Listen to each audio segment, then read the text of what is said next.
ಪುತ್ತೂರಿನಲ್ಲಿ medical college ಅಶೋಕರಿಗೆ ಒಬ್ಬರಿಗೆಲ್ಲ ಬೇಕಾಗಿತ್ತು, ನಮಗೆಲ್ಲರಿಗೆ ಬೇಕು. Puttur medical college ಆಪುಜಿ ಇದು ಭಾಷಣ ಕೊರಪಣೆ ಉಂಟಲೆ ನಾನು ನಿಲ್ಲಿಸಲಿಲ್ಲ, ಖಂಡಿತ ಪ್ರಯತ್ನವನ್ನು ಮಾಡಿ ಪುತ್ತೂರಿಗೆ ಮೆಡಿಕಲ್ ಕಾಲೇಜ್ ಕೂಡ ಆಗುವಂತದ್ದು ಕೆಲಸಗಳು ಆಗಿದೆ. ಇವತ್ತು ನೀವು ಎಲ್ಲೆಲ್ಲ ದೇವಸ್ಥಾನಗಳಿಗೆ ಗ್ರೂಪ್ ಆಗಿ ಎಲ್ಲಿ ಯಾವ ದೇವಸ್ಥಾನಗಳಿಗೆ ಹೋಗ್ಬೇಕಿದ್ರು ದುಡ್ಡು ಕೇಳುವಂತಹ ವ್ಯವಸ್ಥೆಗಳಿಲ್ಲ. ಇವು ದೇವಸ್ಥಾನಗಳಲ್ಲಿ ಕಾಣಿಕೆ ಹೆಚ್ಚು ಬೀರುವಂತಹ ವ್ಯವಸ್ಥೆ ಆಗಿದೆ.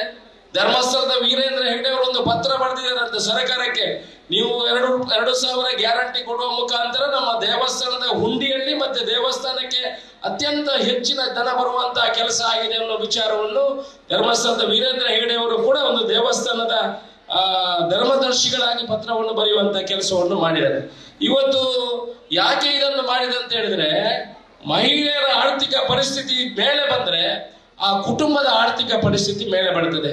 ಇವತ್ತು ಪುರುಷರಿಗೆ ಕೊಡ್ಬೋದು, ಪುರುಷರಿಗೆ ಕೊಟ್ಟರೆ ಏನಾಗ್ತದೆ, ಬೇರೆ ಬೇರೆ ಖರ್ಚುಗಳಿಗೆ ಈ ದುಡ್ಡು ಹೋಗ್ತದೆ. ಅದಕ್ಕಾಗಿ ಸರ್ಕಾರ ಕೂಡ ಅವರಿಗೆ ಅತ್ಯಂತ ಹೆಚ್ಚಿನ ಪ್ರಾಮುಖ್ಯತೆಯನ್ನು ಕೊಟ್ಟು ಆ ವ್ಯವಸ್ಥೆಯನ್ನು ಕೂಡ ಮಾಡುವಂತಹ ಕೆಲಸವನ್ನು ಮಾಡಿದೆ. ಮಹಿಳೆಯರಿಗೆ ಅತ್ಯಂತ ಸ್ಥಾನಮಾನ ಗೌರವಗಳನ್ನು ಕೊಡುವಂಥದ್ದು ನಮ್ಮ ಕೂಡ ಕರ್ತವ್ಯ. ಬರೀ ಮಹಿಳೆಯರು ಮದುವೆ ಆಗಿ ಗಂಡ ಕೂಡಲೇ ಅಡಿಗೆ ಮಾಡು, ಬಟ್ಟೆ ಒಗಿ, ಮತ್ತೆ ಇನ್ನೊಂದು ಕೆಲಸ ಮಾಡುವಂತ ಮದುವೆ ಆಗುವುದಲ್ಲ. ನಿಮಗೆ ಗೊತ್ತಿರ್ಬೋದು, ಅದೆಲ್ಲ ಕಾಲ ಹಿಂದಿನ ಕಾಲ ಹೋಯಿತು.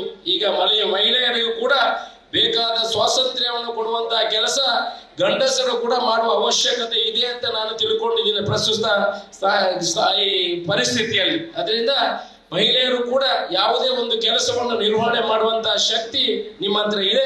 ಇಂಥ ದೊಡ್ಡ ದೊಡ್ಡ ಸಂಘಟನೆಗಳನ್ನು ಕಟ್ಟುವ ಮುಖಾಂತರ ಸಮಾಜದಲ್ಲಿ ಪರಿವರ್ತನೆಯನ್ನು ತರುವಂತಹ ಕೆಲಸವನ್ನು ಕೂಡ ನೀವು ಮಾಡಬೇಕು. ನಾನು ನಿಮ್ಮ ಹತ್ರ ವಿನಂತಿ ಮಾಡಿಕೊಳ್ಳೋದು ಇಷ್ಟೇ, ನಿಮ್ಮ ಮಕ್ಕಳಿಗೆ ಒಳ್ಳೆಯ ವಿದ್ಯಾಭ್ಯಾಸವನ್ನು ಕೊಡುವಂತಹ ಕೆಲಸವನ್ನು ಖಂಡಿತ ನೀವು ಮಾಡಬೇಕು. ಆ ಮುಖಾಂತರ ಈ ದೇಶದ ಈ ರಾಜ್ಯದ ಅಭಿವೃದ್ಧಿಯನ್ನು ಮಾಡಬೇಕೇ ಹೊರತು ಬೇರೆ ಯಾವುದರಿಂದ ಸಾಧ್ಯ ಇಲ್ಲ. ಅಂತ ಕೆಲಸಗಳನ್ನು ನೀವು ಮಾಡಬೇಕು. ಇವತ್ತು ನಮ್ಮ ಪುತ್ತೂರು ಮಹಿಳಾ ವಿವಿಧೋದ್ದೇಶ ಸಹಕಾರಿ ಸಂಘ ಸುವರ್ಣ ಮಹೋತ್ಸವವನ್ನು ಕಾಣ್ತಾ ಇದೆ. ಒಳ್ಳೆಯ ಕೆಲಸಗಳನ್ನು ಮಾಡ್ತಾ ಇದ್ರಿ. ಶಾಸಕನ ನೆಲೆಯಲ್ಲಿ ಏನಾದರೂ ನಿಮಗೆ ನನ್ನಿಂದ ಸೇವೆಗಳು ಮಾಡಲಿಕ್ಕೆ ಅವಕಾಶ ಇದ್ದರೆ ಖಂಡಿತ ನಾನು ಅದನ್ನು ಮಾಡುವಂತಹ ಕೆಲಸವನ್ನು ಮಾಡ್ತೇನೆ ಅನ್ನೋ ವಿಚಾರವನ್ನು ಹೇಳಿ, ಇಷ್ಟೆಲ್ಲ ಮಹಿಳೆಯರಿದ್ದಾರೆ. ನಿಮಗೆ ನಾನಿನ್ನು ಜಾಸ್ತಿ ಮಾತಾಡಿದ್ರೆ ರಾಜಕೀಯ ಭಾಷಣಗಳು ಆಗ್ತದೆ. ಯಾರಾದರೂ ಮನೆಗಳು ಇಲ್ಲದಿದ್ರೆ, ಮನೆಗಳು ನಮ್ಮ ವಿಧಾನಸಭಾ ಕ್ಷೇತ್ರದಲ್ಲಿ ಯಾರಾದರೂ ಇಲ್ಲದಿದ್ದರೆ, ಬಾಡಿಗೆ ಮನೆಯಲ್ಲಿದ್ದರೆ ದಯಮಾಡಿ ನಿಮ್ಮ ಪಕ್ಕದ ಪಂಚಾಯತಿನಲ್ಲಿ ಅರ್ಜಿ ಕೊಡುವಂತಹ ಕೆಲಸವನ್ನು ಮಾಡಿ. ಅದನ್ನು ಕೊಡುವಂತಹ ಕೆಲಸವನ್ನು ಮುಂದಿನ 6 ತಿಂಗಳಲ್ಲಿ ಯಾರು ಕೂಡ ಪುತ್ತೂರಿನಲ್ಲಿ ನಿವೇಶನ ಇಲ್ಲದೆ ಇರಬಾರ್ದು ಅನ್ನುವ ಕನಸು ನಮ್ಮ ಹತ್ರ ಇದೆ. ನಿಮಗೆ 3 ಸೆನ್ಸ್ ಜಾಗವನ್ನು ಕೊಡುವಂತಹ ಕೆಲಸವನ್ನು ಮಾಡ್ತೇವೆ. ಯಾರಾದ್ರೂ ಅಕ್ರಮ ಸಕ್ರಮ 94C 94CC ಯಾರಾದ್ರೂ ಬಾಕಿ ಇದ್ರೆ ದಯಮಾಡಿ ಅರ್ಜಿ ಕೊಡಿ. ಸೋಮವಾರ ನನ್ನ ಕಚೇರಿಯಲ್ಲಿ ನಾನು ಇರ್ತೇನೆ. ಬಂದು ಕೊಟ್ಟು ಯಾರಿಗೆ VAಗೆ ತಹಸೀಲ್ದಾರಿಗೆ ಮತ್ತೆ ಇನ್ಯಾರಿಗೂ ದುಡ್ಡು ಕೊಡದ ರೀತಿಯಲ್ಲಿ ಅದನ್ನು ತಗೊಳ್ಳುವಂತಹ ಕೆಲಸವನ್ನು ಮಾಡಿ ಅದನ್ನು ಕೂಡ ಕೊಡುವಂತಹ ಕೆಲಸವನ್ನು ಮಾಡ್ತೇನೆ.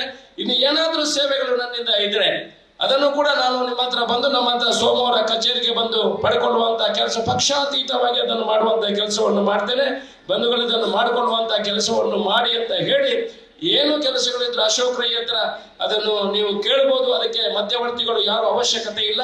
ಪುತ್ತೂರಿನ ಅಭಿವೃದ್ಧಿ ಆಗಬೇಕು. ನಿಮಗೆಲ್ಲ ಗೊತ್ತಿದೆ, ಪುತ್ತೂರಿನ ಒಂದಷ್ಟು ಅಭಿವೃದ್ಧಿಗಳು ಆಗ್ತಾ ಇದೆ. ಪುತ್ತೂರಿಗೆ ಮೆಡಿಕಲ್ ಕಾಲೇಜ್ ಬಂದಿದೆ, ನಮಗೆ ದೇವಸ್ಥಾನದ ಅಭಿವೃದ್ಧಿಗಳಾಗ್ತದೆ, ನಿಮಗೆ ಗೊತ್ತಿರ್ಬೋದು. ಇದಕ್ಕೆಲ್ಲ ನಿಮ್ಮ ಸಹಕಾರಗಳು ಮಾರ್ಗದರ್ಶನಗಳು ಬೇಕು. ಪುತ್ತೂರಿನಲ್ಲಿ ಮೆಡಿಕಲ್ ಕಾಲೇಜ್ ಅಶೋಕ್ ರೈಗೆ ಒಬ್ಬರಿಗೆಲ್ಲ ಬೇಕಾಗಿತ್ತು, ನಮಗೆಲ್ಲರಿಗೆ ಬೇಕು. ನಾವೇನಾದ್ರೂ ಹೆಚ್ಚು ಕಡಿಮೆ ಆದ್ರೆ ಮಂಗಳೂರಿಗೆ ಹೋಗಿ ಬರುವಾಗ ನಾವು ಡೆಡ್ ಬಾಡಿಯನ್ನು ಇಲ್ಲಿಗೆ ತರುವಂತದ್ದು. ನನ್ನ ಹತ್ರ ಮೆಡಿಕಲ್ ಕಾಲೇಜ್ ಮಾಡುವಾಗ ತುಂಬಾ ಜನ ನನ್ನ ಹತ್ರ ಹೇಳಿದ್ರು, ಪುತ್ತೂರು ಮೆಡಿಕಲ್ ಕಾಲೇಜ್ ಆಪುಜಿ ಇದು ಭಾಷಣ ಕೊರಪಣೆ ಉಂಟಲೆ ನಾನು ನಿಲ್ಲಿಸಲಿಲ್ಲ, ಖಂಡಿತ ಪ್ರಯತ್ನವನ್ನು ಮಾಡಿ ಇವತ್ತು ಮಾಲಿಂಗೇಶ್ವರನ ದಯದಿಂದ ಪುತ್ತೂರಿಗೆ ಮೆಡಿಕಲ್ ಕಾಲೇಜ್ ಕೂಡ ಆಗುವಂತದ್ದು ಕೆಲಸಗಳು ಆಗಿದೆ. ಇದಕ್ಕೆಲ್ಲ ನಿಮ್ಮ ಸಹಕಾರ ಇದ್ದದಿಂದ ಆಗಿದೆ ಅನ್ನೋ ಮಾತನ್ನು ಹೇಳಿ